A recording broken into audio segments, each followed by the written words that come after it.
Saudações a todos. Então, retornando ao nosso curso de História do Pensamento Jurídico, a aula de hoje vai ser sobre a justiça em Aristóteles. Vejam que nós já perpassamos, então, alguns temas. Eu tentei fragmentar o máximo possível essas aulas de Aristóteles para poder ter esse contínuo entre os temas. Então já passamos pela política, passamos pelo direito, passamos pela ética e agora a gente vai concluir com a justiça em Aristóteles. Eu vou deixar para uma aula posterior, assim, principalmente eu vou tentar tematizar a recepção de Aristóteles na Idade Média, com, em especial, a escolástica e São Tomás de Aquino em relação ao problema do direito natural. Então, a gente vai fazer uma certa suspensão de juízo, por enquanto, em relação a Aristóteles, quanto ao direito natural, e deixar isso para discutir no momento posterior junto da tradição escolástica. Perfeito? Então, quanto à justiça, talvez seja um dos temas assim, mais importantes, porque a tradição ocidental recepcionou muito a questão da equidade aristotélica. Talvez seja um dos temas assim, mais importantes para a filosofia do direito, seja a questão da equidade. E a base comum é o pensamento de Aristóteles, pela sua síntese promovida do mundo clássico. Vejam que é um tema que é recorrente. A gente vai discutir um pouco, não é propriamente o intuito, porque há uma discussão sobre a questão da equidade enquanto fonte do direito, não é a nossa discussão aqui, e a equidade enquanto modo de se pensar a justiça, que é um pouco da nossa pretensão nessa aula de hoje. Então a gente vai ver alguns temas em relação à justiça aqui. Vejam que uma das discussões em Aristóteles é a justiça enquanto virtude, de Caio Zinner. Nós até não utilizamos ainda a categoria propriamente, há os vocabulários, dicionários e léxicos de filosofia antiga sempre relatam o termo de Caio Zinner enquanto a virtude da justiça, porque aí haveria uma distinção entre a de que enquanto divindade e a de Caio Zinner enquanto já um modo de articulação da virtude. E nós vimos na ética de Aristóteles como que a posição de certas virtudes e como que a justiça seria uma virtude sui generis, porque por excesso ou por carência nós encontraríamos o mesmo problema, ou seja, a injustiça.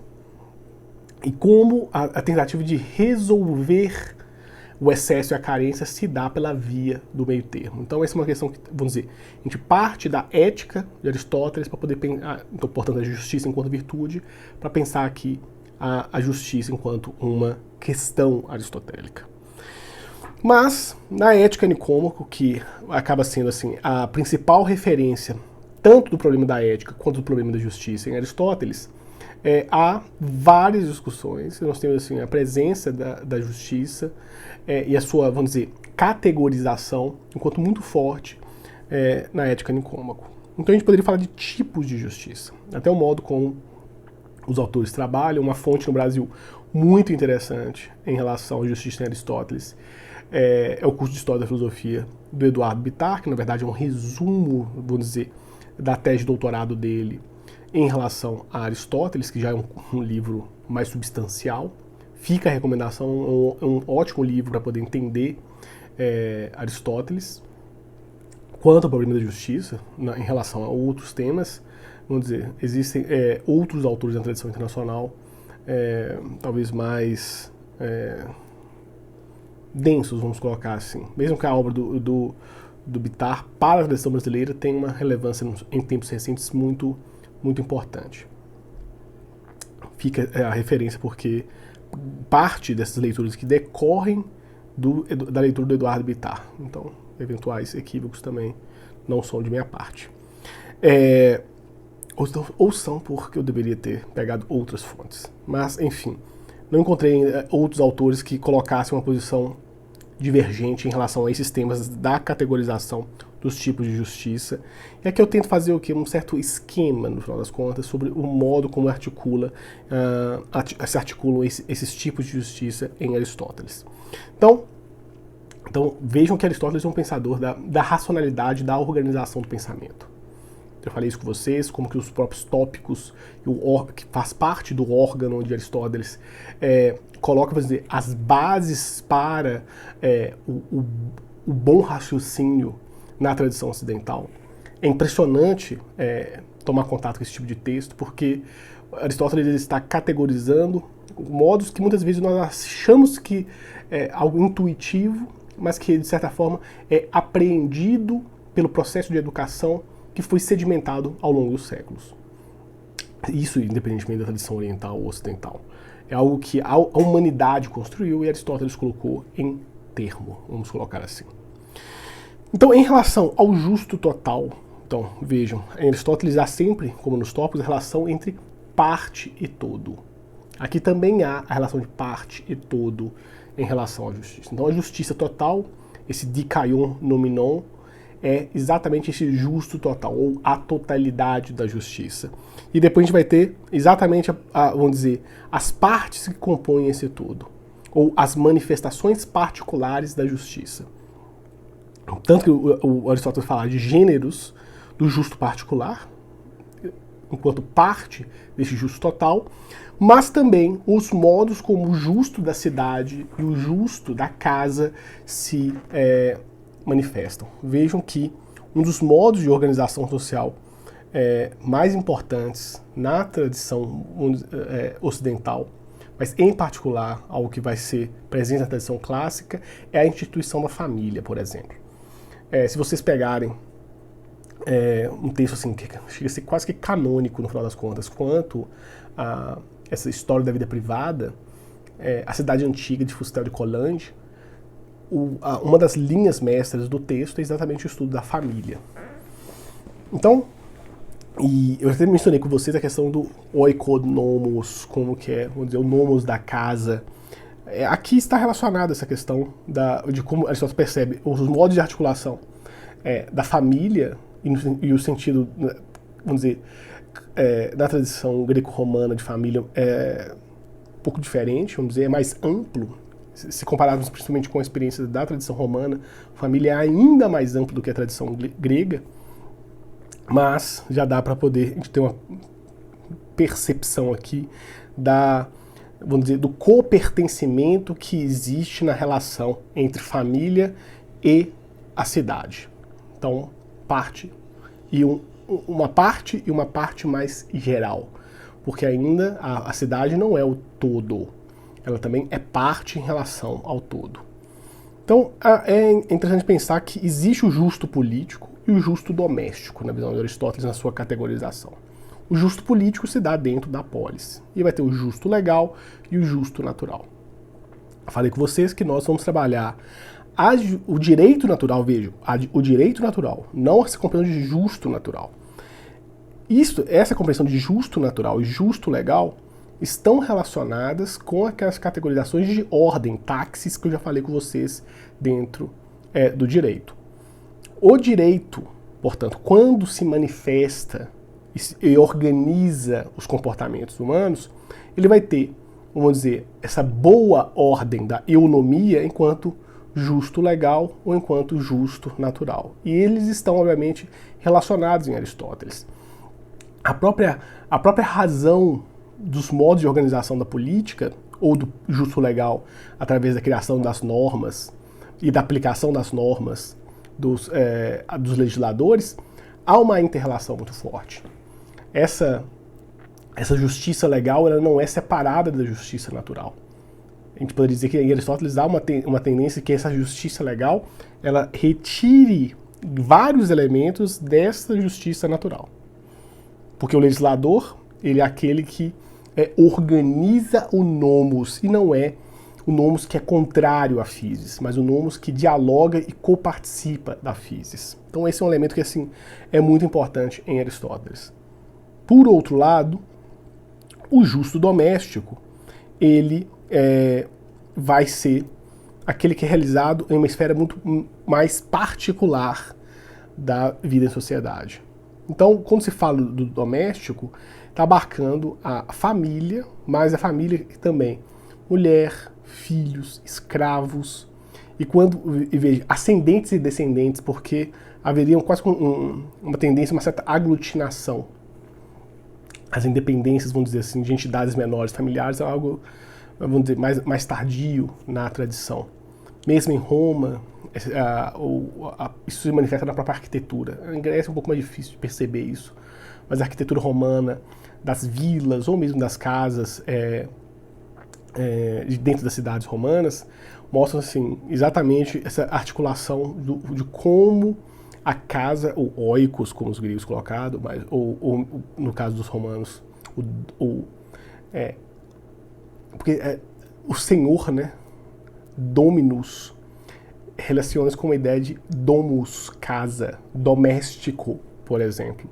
As palavras têm uma relação bem interessante. Assim. É lógico que a tradição romana é ainda mais patriarcal do que a sociedade grega. A sociedade grega, no período histórico, ela passa de uma certa discussão de sociedades matriarcais, para depois sociedades patriarcais na Grécia. Isso tem, por exemplo, impactos que decorrem, no final das contas, de mudanças religiosas na Grécia.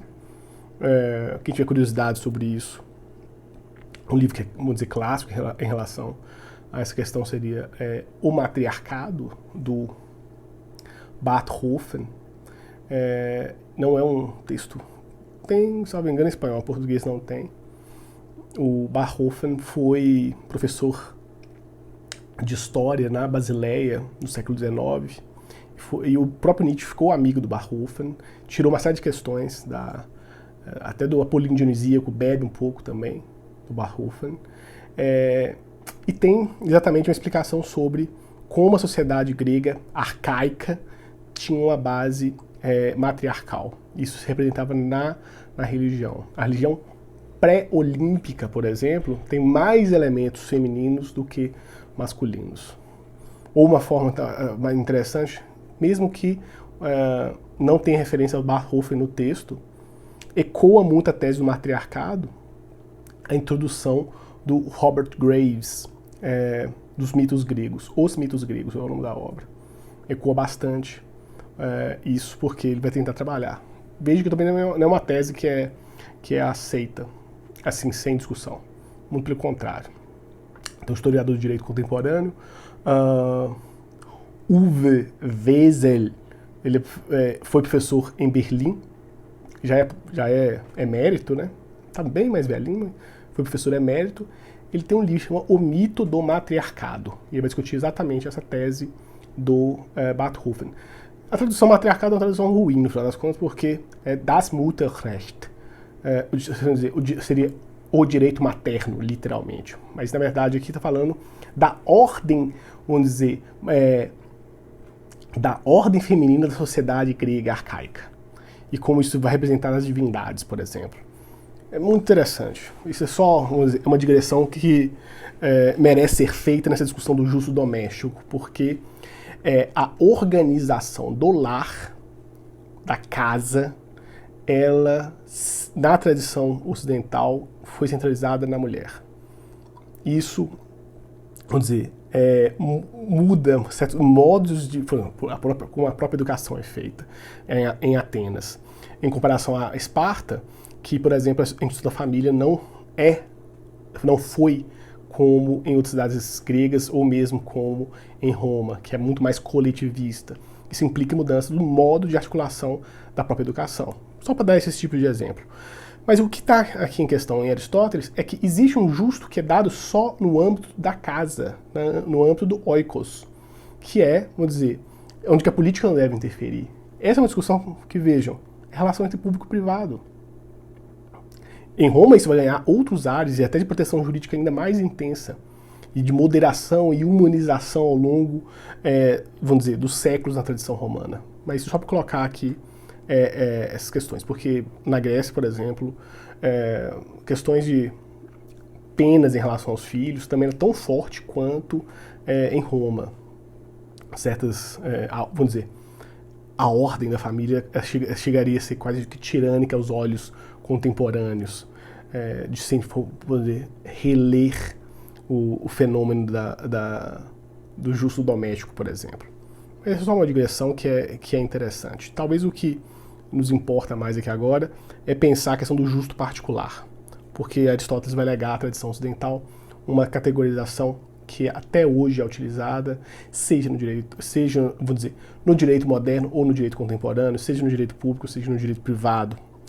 E até porque muitas vezes tentou-se ler o direito público e privado pelos esses modos de organização da justiça particular em Aristóteles. Basicamente nos dois tipos, da justiça distributiva e da justiça corretiva. Colocando que a justiça, muitos vão tentar ler que a justiça distributiva é tão somente o modo de articulação da coisa pública. Isso está, vamos dizer, subjacente na discussão de Aristóteles, porque a justiça distributiva é quando há uma relação de subordinação entre as partes, ou, por exemplo, em relação a polis e o cidadão. Então, essa é uma questão de se vai se dar de uma relação assimétrica, portanto, e aí a gente vai ter essa subordinação do cidadão em relação à polis. E ela vai se dar, por exemplo, Aristóteles vai descrevê-la enquanto uma justiça que se dá de modo geométrico, diferentemente da justiça corretiva, que ela vai se dar por coordenação. E aí ela vai se dar por modo aritmético. E ela, vamos dizer, há uma relação de coordenação entre os particulares. Por exemplo, entre comerciantes, entre uma família na adquisição de outros bens. Então, ela é, vamos dizer, um modo que talvez vai guiar muitas vezes as orientações do próprio direito privado. Ela se dá de forma voluntária entre as pessoas, ou involuntária entre as pessoas. Então, por exemplo, involuntária, por ato ilícito, a gente vai ter uma relação de justiça corretiva. Então, há um ato ilícito, ou, por exemplo, pense em um crime de dano, você, um carro, e pense na Grécia, então, que seja, a carroça de dado proprietário e ela adentra no comércio ou na casa de outro cidadão e causam danos materiais àquele cidadão. Essa vai ser uma relação entre particulares, involuntária, no sentido porque pode ser, não vou entrar nos meandros aqui se tem culpa ou dolo, isso é uma outra discussão. A questão aqui que eu quero colocar é que nessas relações da justiça corretiva é exatamente para reequilibrar uma situação jurídica a voltar ao seu status quo ante. É muito peculiar o modo como a gente vai pensar. Aristóteles está tentando categorizar como a sociedade se organiza nos seus diversos modos, uma justiça particular em relação ao justo total. Dentro dessa justiça particular, como se dá a justiça política e a justiça no âmbito doméstico, a justiça distributiva e a justiça comutativa. Só para vocês verem assim. Então há o esforço de Aristóteles de categorizar e perceber os modos de articulação da justiça no âmbito prático. E a grande questão que surge para Aristóteles é talvez a da equidade, que está no livro 5º da Ética Nicômaco, que ela vai ser uma das grandes ideias que vai ser legada para a tradição ocidental. Epikeia ou epikeia, quando vão transliterar o termo grego, encontrar essas duas versões. O que acontece? Essa talvez seja uma das ideias mestras para a filosofia jurídica, a ideia de equidade. E talvez seja exatamente o modo como a justiça corrige o direito. Colocarei dessa forma para vocês. Vejam a citação da Ética Nicômaco para a gente poder trabalhar a partir disso. Citação. Aplicação justa aos indivíduos de uma lei cega para os indivíduos. Então vejam, leio mais uma vez. A aplicação justa aos indivíduos de uma lei cega para os indivíduos. Esta ideia em Aristóteles ela é central, porque ele reconhece que a lei, nomos, enquanto nomos grafos, enquanto direito escrito, ela é geral, ela não é particular. O que é particular muitas vezes é o cânon, a regra, no caso concreto, por exemplo, a nomeação de certo cidadão para uma magistratura. Ela é uma regra. Ou, por exemplo, a concessão de certa benesse à polis. Vejam que esses mesmos modos se aplicam no direito, mesmo no direito moderno, por outras vias e por outros institutos. Mas a questão aqui é que Aristóteles está percebendo que a lei, enquanto nomos aqui, ela é geral. Ela não dá conta da particularidade ou não consegue dar conta da particularidade. Quem corrige essa generalidade da lei é a equidade nessa visão de Aristóteles. Mas vejam, essa equidade não é fonte do direito. Ela não é a equidade que vocês vão estudar lá em Introdução à Ciência do Direito. Mesmo que lá, enquanto fonte, retire exista a base aristotélica, aqui é o modo de pensar o direito concretamente. Quando vai se concretizar o direito em uma relação particular, nós temos a equidade enquanto modo de proporção da relação jurídica. Porque a nomos, vejo, não é só o nomos enquanto lei escrita, isso pode ser um pouco reducionista. Nomos enquanto direito em geral, ele é, portanto, geral em relação aos indivíduos. Eles não pensam as particularidades. Quando uma lei é individual, isso aí é uma outra questão, entre lei individual e lei individualizada, ou norma individual e norma individualizada, isso é diferente, porque já está se pensando no caso particular. Mas quando é, por exemplo, uma disciplina ampla, nós temos exatamente esse caractere generalista do nomos. A equidade surge enquanto forma para reduzir, vamos dizer, as incorreções ou imprecisões que a generalidade traz ao caso particular. E no caso, e isso em especial, em Aristóteles, quem realiza essa equidade é o juiz. É claro que isso, de certa forma, está presente no modo vamos dizer, de organização do direito legislado. Eu falei com você sobre o nomotético, né? Ou como o legislador, ele organiza o nomos. Vejo que nessa organização, dessa táxis da razão, há, certamente, a equidade enquanto modo de pensar. Mas não, a lei não dá conta. E por isso a justiça, ou seja, no caso aqui, o juiz, ele ganha na tradição ocidental, isso, vamos dizer, enquanto uma base em Aristóteles que não estava em Platão. Veja, o juiz é uma figura, vamos dizer, quase que ignorada dentro de Platão. Ele aparece dentro das leis, mas assim, de forma muito secundária. Na República nem é necessário. Mas o juiz aparece enquanto figura importante para a concretização da justiça no pensamento aristotélico. E isso, por exemplo, vai ser importante para a tradição romana inicialmente.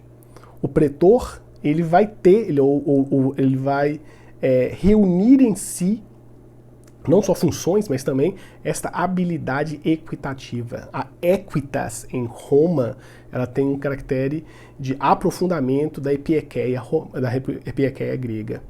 E é interessante porque aí tem uma figura que faz parte, vamos dizer, das analogias que Aristóteles faz. Ele diz que a equidade é como a régua de Lesbos. Lesbos era uma ilha dentro do mundo grego, muito famosa, vamos colocar pelas questões poéticas, vamos colocar desse modo. Mas a régua de Lesbos era uma régua de chumbo. Porque quando você vai medir algo com uma régua, você mede, vamos dizer, distâncias lineares. A régua de Lesbos, ela media volume. Ela era uma régua de chumbo que se adaptava, por exemplo, a um bloco de pedra para poder fazer certos cálculos. Vejo que os gregos tinham uma predileção grande pela matemática. Então, ou seja, ela é uma régua que se adaptava para vamos dizer, a situação concreta. Ele diz que a equidade é assim como a régua de Lesbos. Ela vai dar conta de medir o caso particular. Isso é muito interessante porque usar essa imagem da régua de Lesbos traz vamos dizer, um sentido muito original dentro da tradição ocidental, que é do direito enquanto medida, e da justiça enquanto justa medida. Nós já vimos que está presente em Aristóteles, mas está presente na linguagem, no final das contas. Dessa medida, dessa proporção, isso vai assim, despertar vários campos semânticos muito interessantes dentro do direito. Então, por exemplo, isso não só autores do direito destacam isso, filólogos destacam isso. Uma das obras assim talvez mais clássicas para essa discussão seja o Vocabulário das Línguas Indo-Europeias, do Émile Benveniste, que no capítulo dedicado ao direito, ele vai trabalhar exatamente o radical med para as línguas indo-germânicas. E colocar como que a questão central para o direito, não vamos dizer na linguagem do próprio direito, é a questão da proporção. Isso vai se manifestar, por exemplo, na ratio, veja, porque razão, na tradição latina, ela não é só razão enquanto faculdade, mas também a ratio enquanto proporção na matemática. Então, o que vai gerar o quê? Proporção, o que são a composição das partes. Então, isso assim, tem uma série de vocabulários que vão dizer, sair dessa questão de medir, estimar, valorar. O direito trabalha com essas categorias o tempo todo, e a equidade com mais razão. A equidade é exatamente essa capacidade de medir e avaliar a justeza no caso concreto. Por isso que eu falei justeza e não justiça, porque é exatamente a aplicação da equidade no caso concreto transforma a justiça abstrata em justeza. Vamos dizer, uma certa depuração terminológica aqui quanto ao termo. E aí o juiz, no pensamento aristotélico, ele ganha exatamente essa figura que vai realizar a justiça no caso concreto, fazendo uso da equidade. Tanto que Aristóteles diz que o juiz é a justiça animada. Ele é que traz vida, portanto, ao direito e à justiça. E essa figura do juiz enquanto imparcial e equidistante, ele está presente na ética a Nicômaco. Isso depois vai ser representado, vamos dizer, nas várias outras imagens do juiz na tradição ocidental.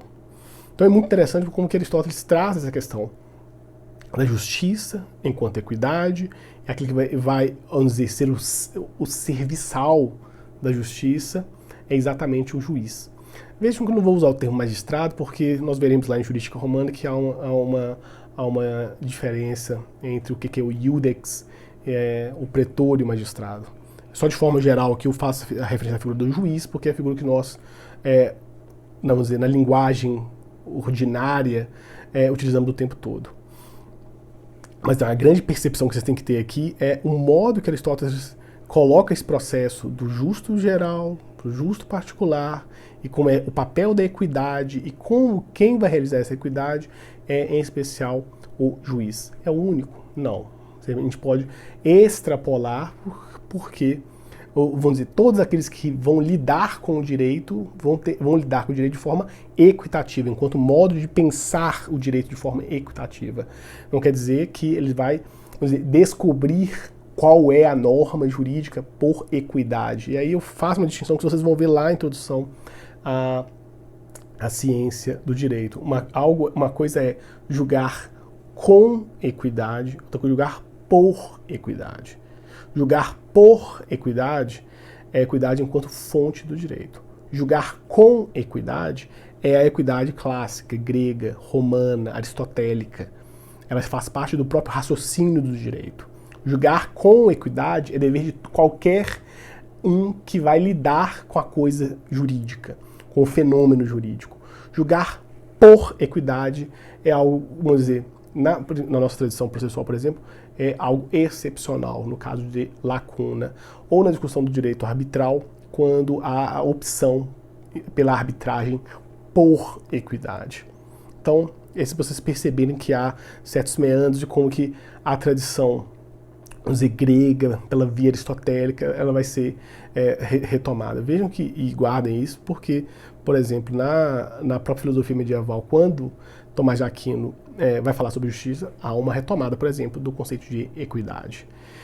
Isso vai ecoar não só em tradições, vamos dizer, mais teológicas, como é da escolástica, mas mesmo em tradições mais seculares, vamos dizer assim, no século XX, como é o caso de John Rawls. Ele vai trabalhar exatamente uma discussão que parte de um problema aristotélico, que é a justiça enquanto equidade, no âmbito da justiça política contemporânea, que é uma outra discussão que chegaremos em outro momento, não agora, em filosofia do direito, em ética jurídica, a gente vai discutir questões sobre a ética, a justiça como equidade. Perfeito? Então essas seriam as lições assim básicas em relação a Aristóteles quanto a política, o direito, a ética e a justiça, a gente tenta perceber exatamente esse movimento de, vamos dizer, do geral para o particular, enquanto um juízo, vamos dizer, prudencial quanto ao direito. O juiz é um jurisprudente no seu sentido mais original. Ele, vamos dizer, utiliza da prudência, da frônesis para dizer o direito. Algo que podemos dizer que foi quase esquecido na tradição contemporânea. Ok? Então, até breve.